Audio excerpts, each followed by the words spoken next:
In this week's In-Ear Insights, let's talk about block and tackle social media marketing. Everyone in social media marketing has spent an awful lot of time focusing on the worst term to use since 2020 of going viral, which, and instead, what does it look like to have a sustainable, not necessarily like doorbusters crazy social media program, but a program that does the block and tackle, that delivers what the audience wants, and is something that is reliable and dependable. So, Katie, you've been doing a lot of work with a local food and beverage client, and you've seen really good success from that block and tackle. So talk about what the strategy is behind it, and then how you've been executing on that strategy. Yeah, absolutely. So let me take a step back and give a little bit of context. So this particular establishment is one that my husband and I have been going to for years. We've become really good friends with the owner and the general manager. And just through the course of like talking, just sort of checking in, I had asked them one day, a couple years ago, what was going on with their social media, because the posts that were going out were very confusing. And full disclaimer, I am not a social media marketing expert, but I have been doing it long enough to at least feel competent to do the basics. And so I asked them, I was like, why are you posting pictures of dishes that you don't currently serve? And why is the copy weird, gibberish haikus? Like, what's going on? Just out of curiosity. And the general manager told me that they had hired an agency out of California. So they're based in Massachusetts. The agency is based out of California, and they were not able to get in contact with anyone from that agency. They, would email them, this is what we want to post, and get no response. And so they just had no way to really cancel the contract either. So what was happening was the general manager had kind of figured out that every Tuesday at 3 p.m., they had scheduled one post a week. That was it. That's all they were getting. And so she had a timer. When she saw the post go up, she would immediately delete it. And I said to her, I'm like, that's a terrible strategy. She's like, I know, it's really annoying. And then, so, the conversation evolved to, well, if you ever want to change agencies, let me know. And so fast forward to about 6 months ago, she said, we're ready to finally invest in this. And so that was sort of like the context of just me being my usual nosy, bossy self of, hey, it looks like you're doing this wrong. Do you want me to fix it for you? And so now, so Chris and I have now gotten access to all of their digital assets, their website. We first cleaned up their website, put in proper tracking, and then did a bit of a photo shoot with all of their new winter menu items, because what they were lacking was basic content, basic evergreen. Hey, it's Monday. Do you want this dish? Hey, it's Tuesday. Here's a drink. Hey, it's Wednesday. We have gift cards. And so to your question, Chris, in terms of the block and tackle, what I'm doing with them is reestablishing their brand on social media as consistent, as reliable, as what you see is what you get, because they're a restaurant. They don't need to do over the top, like markety, like bazinga, look at us, da da da. It's, hey, we have some really good food. You like food, come get the food. If you show people pictures of food, they will generally show up, provided that the pictures are good quality. And that makes sense, because it really is the heart of customer-centric marketing, right? If you go to a restaurant's website, you want one of basically three things. I want to see what I'm going to get. Yep. I want to know how to get there. And I want to know what's on the menu, right? Those I don't really go to a restaurant's website for, philosophical thoughts about AI. I'm like, right. I just want to know if you have, crispy fried chicken or not. Right. And in the social media strategy, that seems to be the most sensible thing for a company, is to figure out what does your audience actually want and then give it to them. Well, and it's interesting because I sit on the other side of social media a lot of times, where we're looking at the data, where we're helping our clients figure out who their audience is, what they want to post, how often they want to post, the perfect time to post, all of these different variables. But in this particular situation, it's almost none of that. The audience is people who are hungry within roughly a 25-mile radius.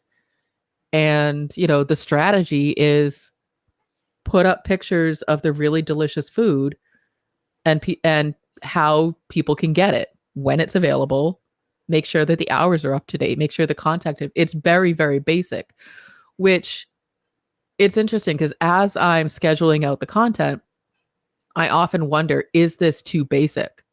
Is this enough? Are we doing enough to really, build their social media presence?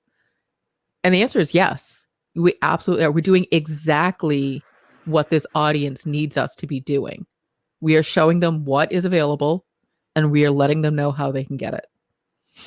I think there's probably a hierarchy for social media management, right? There's basic, intermediate, advanced. And a lot of people who are thinking about best time to post and optimizing post copy, it's like everything, if the basics aren't in place, the advanced stuff doesn't matter.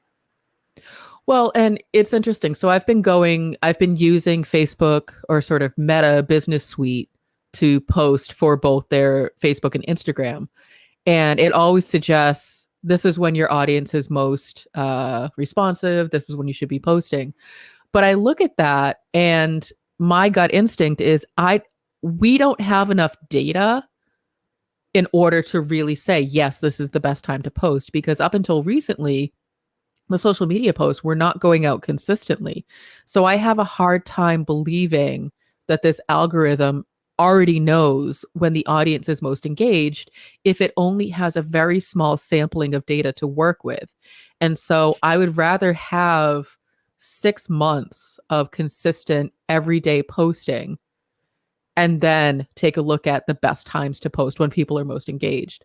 One of my, first tactics is get one social media post out a day, just one, and, start to build that consistency for their brand.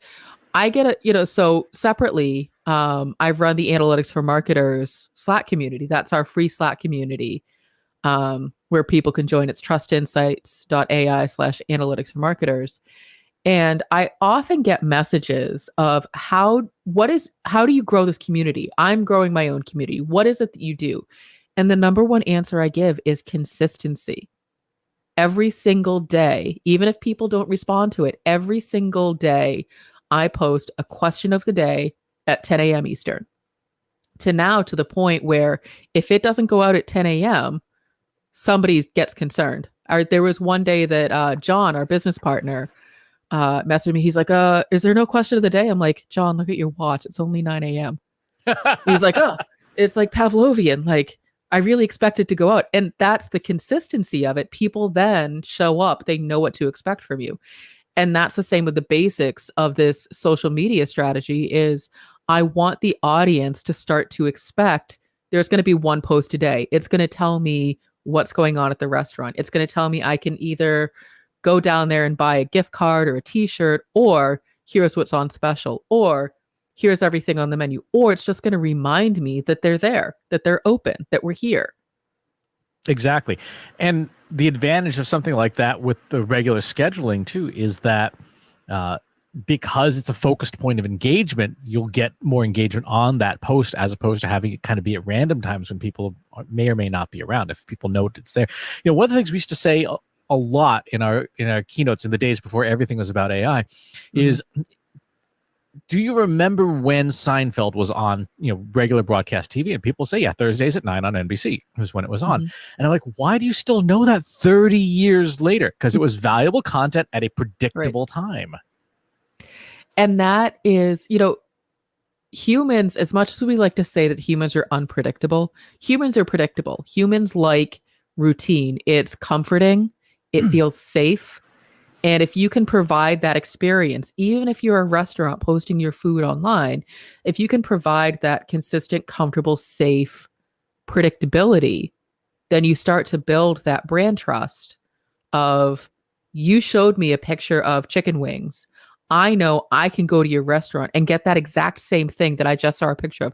I can shove my phone in your face and say, I want this, and know that it's going to show up at my table, 10 minutes later, which, yes, people do that. They will show up with their phones and shove it in the waitress's face and say, give me this, which is totally rude, but it happens. But that's funny you say that, because humans do like predictability. Our neurology is actually based on prediction. We talk a lot in AI about prediction and how language models work and stuff, but it's patterned on our brains. Our brains are prediction engines. The amygdala in your brain is essentially a small part of your brain that is designed to handle things you didn't predict, like oh shit, something's happening. There's a boar. There's a wild boar here that's not supposed to be here, and and you're like, okay, run.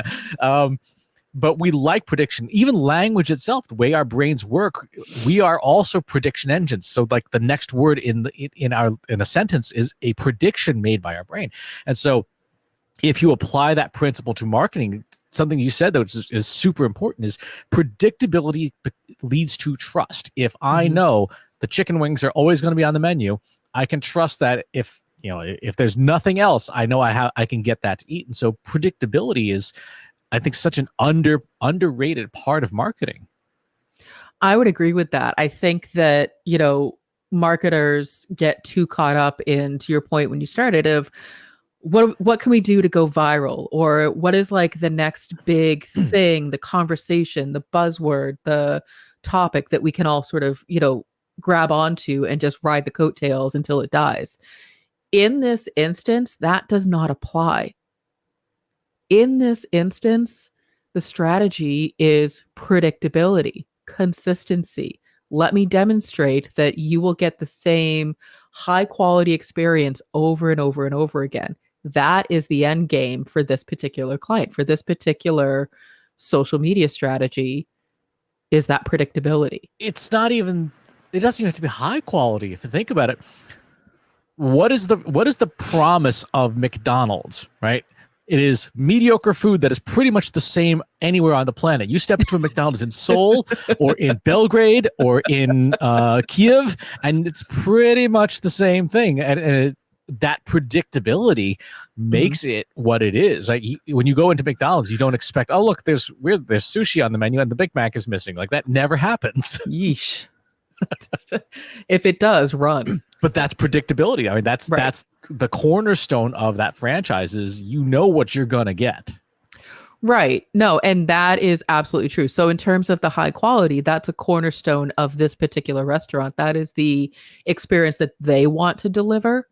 And so they don't need to deliver the high quality experience on social media. They want social media to be the awareness tool that then brings people in to get that high quality, consistent experience. So the food is always consistent. You're always going to get the same level of service. It occurs to me that, when I was talking with this particular client about social media, we actually had a conversation about the purpose of social media.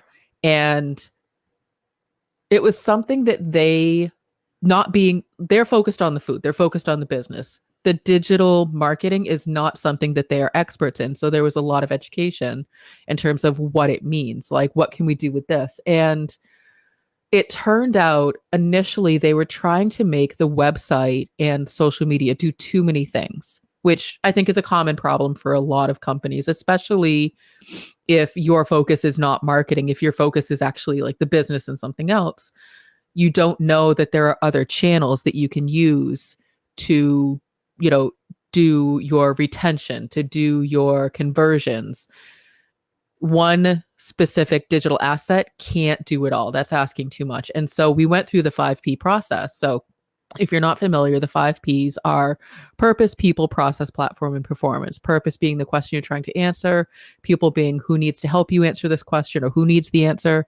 Process, how are you going to do the thing? Platform, what tools do you need? And performance, did we answer the question?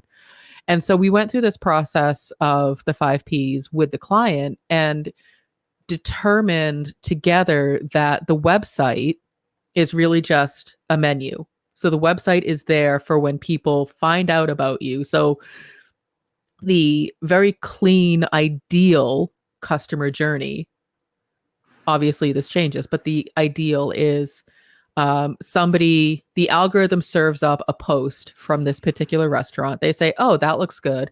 Let me check out the website. The website is then a continuation of fact finding. Let me learn about them. Okay, this looks really good. Now I'm hungry. Where's the address? Find the address, and then you physically go there, and that's the conversion. So it's almost like a 3-step or even 4-step. So it could be word of mouth. Hey, I went to this really great place. You're like, oh, that sounds good. Let me find them on social media. Find them on social media. So you have your awareness, you have your engagement. Go to the website, that's consideration. And then they actually physically go there, and that's purchase. And so that's the ideal journey that we want them to go through. So then we had to pick apart each of the digital assets. So you have social media, you have the website, to make sure that they were doing their function. And when you do that, what are the things that you consciously chose not to do with social media? What are the things, because obviously social media can apply to every phase of the customer journey. What did you intentionally say, we're not going to do that? So we decided that we're not going to promote anything that doesn't revolve around the food. And so, for example, they have a lot of really great TVs in the bar, but the owner does not want to promote it as a sports bar. He doesn't necessarily want people to go, oh, I need to go watch the game. Let me find a bar to watch the game at.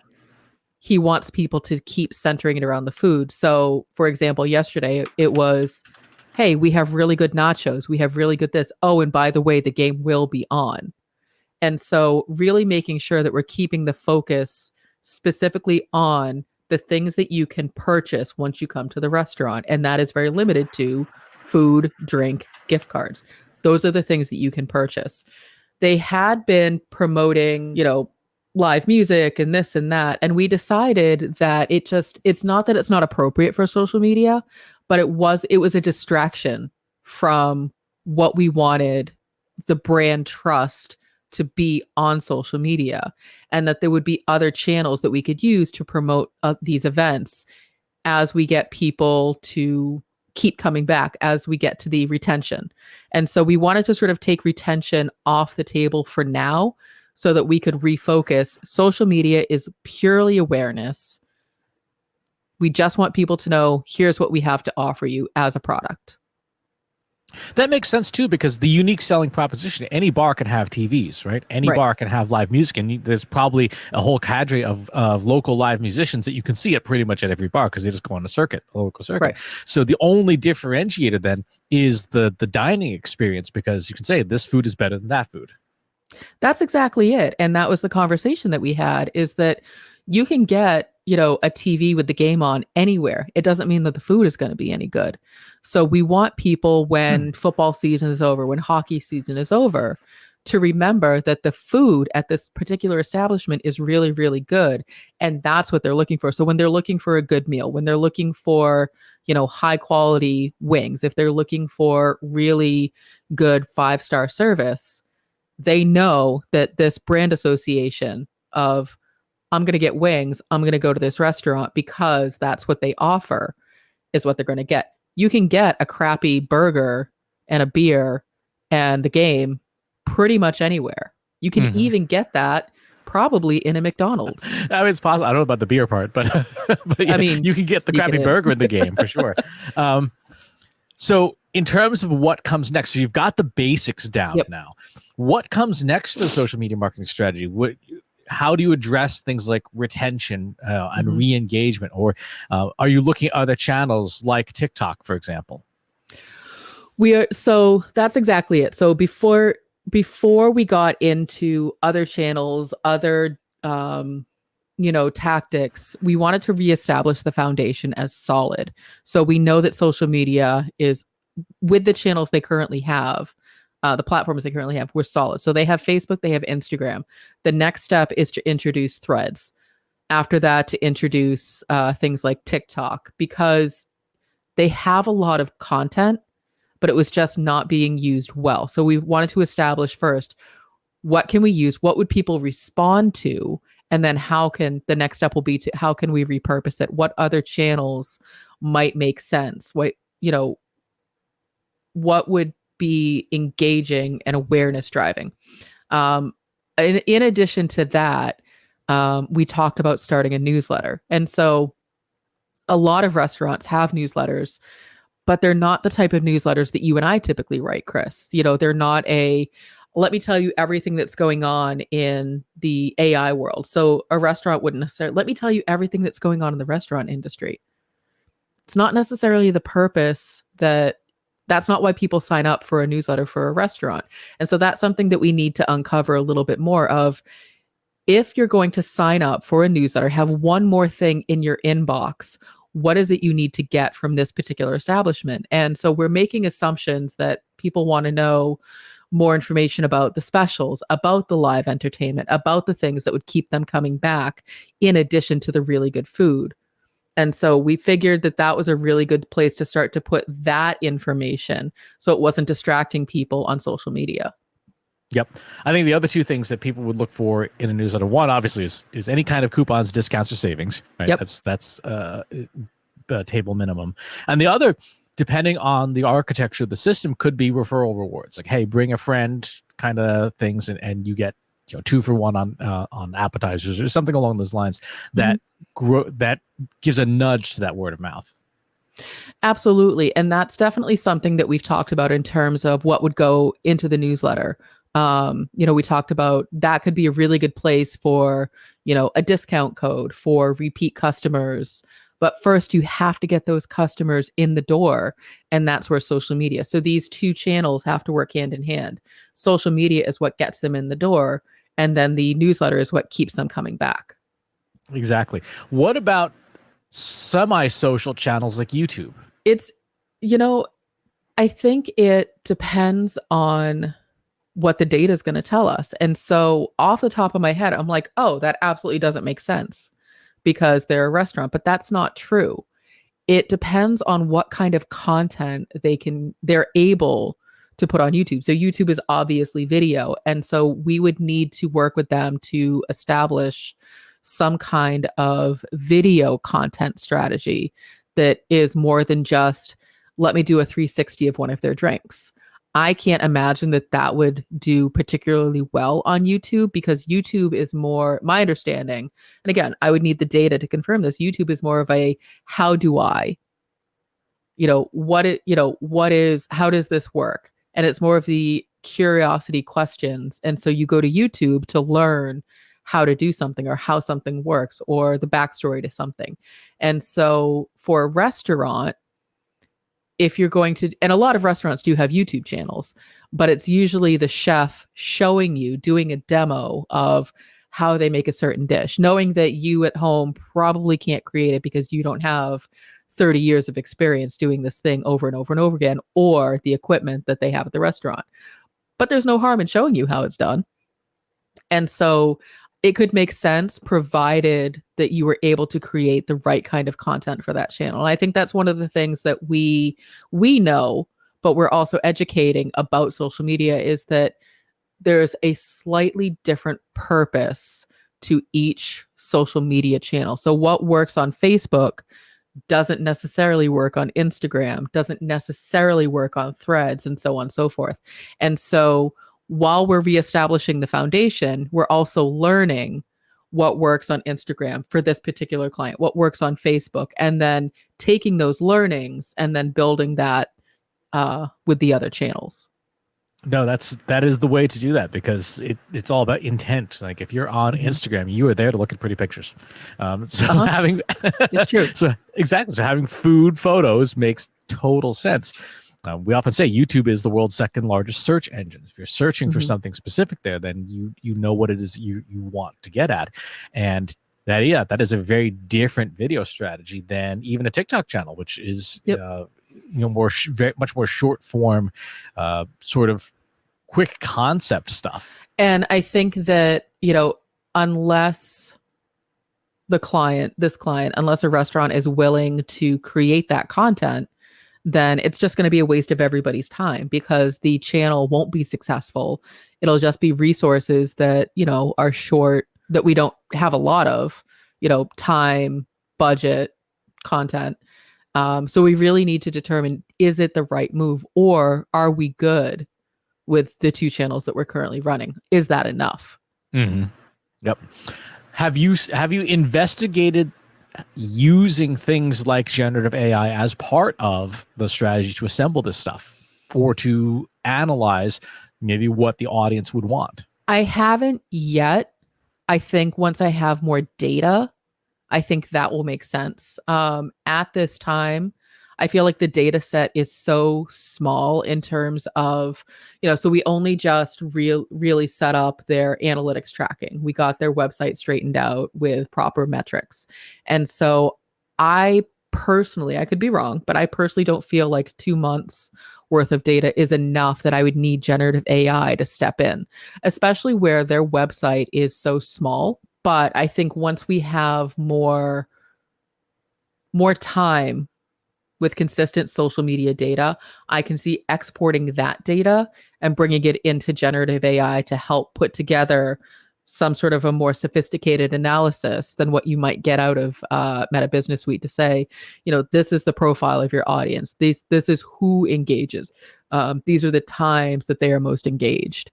This is the type of content that is resonating, and putting together basically all of those individual tactics, like post a picture of a burger to this audience at this time on this day. Like, generative AI can help me put that together, but I just don't feel like I have enough data yet to use that system.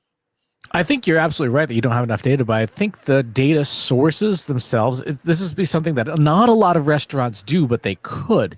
Instead of trying to pull it out of marketing systems, do a series of one-on-ones with, identify 8 typical customers, the Friday night guy who comes in for beer, wings, and the game, the family that comes in Saturday afternoons for a kid-friendly meal, and sit down with those folks for 15 or 20 minutes and say, hey, why do you come here? What do you look for? What do you don't like? What do you don't like? And that raw content from interviews would then you'd feed into things like a custom GPT, like, hey, here's Sally Soccer Mom, and you could talk to Sally Soccer Mom based on the 30 minutes or 45 minutes of her responses.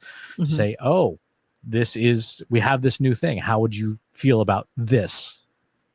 Well, even to that point, Chris, one of the things that I know that you did was you took a look at all of the reviews that are posted online. So Yelp reviews, Google reviews, and took all of that raw text and ran it through generative AI to come up with, here's what people like, here's what people don't like. If you do more of this, people will respond positively. And that is also something that I don't know that restaurants necessarily have the resources to do themselves, is to basically extract all of that review data and analyze it. That is rich marketing research. It is. It's already there. You don't have to do the work. The work has been done for you. People are not shy about sharing their opinions. No, not at all. But no, I think this has been a super interesting way to look at, almost a case study of how to use block and tackle social media marketing with data, with also art, and art as much as science, and come up with a platform for rolling out what success on social media looks like.